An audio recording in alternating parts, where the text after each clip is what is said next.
প্রত্যেক দিন বিভিন্ন জায়গায় আমাদের হেলথ ক্যাম্প যাতে খোলা থাকে সেই রকম ব্যবস্থা করা হয়েছে পুজোর সময়, কারণ এই সময় ডাক্তাররা অনেকে চলে যান। আমাদের হেলথ সেন্টারগুলো যাতে খোলা থাকে এবং হেলথ ক্যাম্প যাতে হয়, সেখানে যাতে মানুষ সুস্থ চিকিৎসা পায়।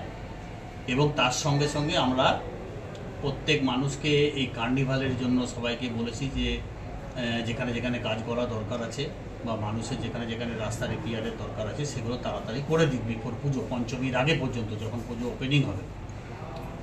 আর আমাদের যে সমস্ত বোনাসের দায়িত্ব রয়েছে মানুষজনের, সেই সমস্ত বোনাস আমরা অলরেডি সমস্ত মানুষকে দেওয়ার ব্যবস্থা করে দিয়েছি। আমাদের কর্পোরেশনের যারা স্টাফ রয়েছে, যারা আইন মতো পায় রাজ্য সরকারের বোনাস, সেই রকম আমরা ব্যবস্থা করে দিয়েছি।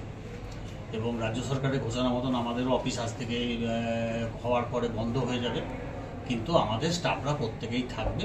যে সমস্ত মানুষজনের প্রয়োজন হবে বা পুজো কমিটিগুলোর প্রয়োজন মনে করবে, সেগুলো আমরা করব।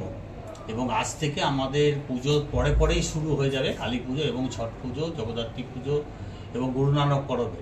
সে সমস্ত কাজগুলো সেগুলো আমরা বলেছি যে দুর্গা পুজো শেষ হওয়ার সঙ্গে সঙ্গে মিটিং করেই এবং তাইগুলো তাদের উপর হস্তান্তর করে দেওয়া, যাতে সমস্ত কাজ যেন সঙ্গে সঙ্গে সবাই করতে পারে, যাতে সেই সময় আবার কোনো সমস্যা তৈরি না হয়, কন্ট্রাক্টর বা অন্য কোনো কাজের জন্য, কোনো কাগজপত্রের জন্য কোনো রকম যেন অসুবিধা না হয়। সব জাতের মানুষরা যেন, সব শ্রেণীর মানুষরা যেন আনন্দ উপভোগ করতে হয়, তারই ব্যবস্থা আমাদের আজকের এই সভায় সিদ্ধান্ত।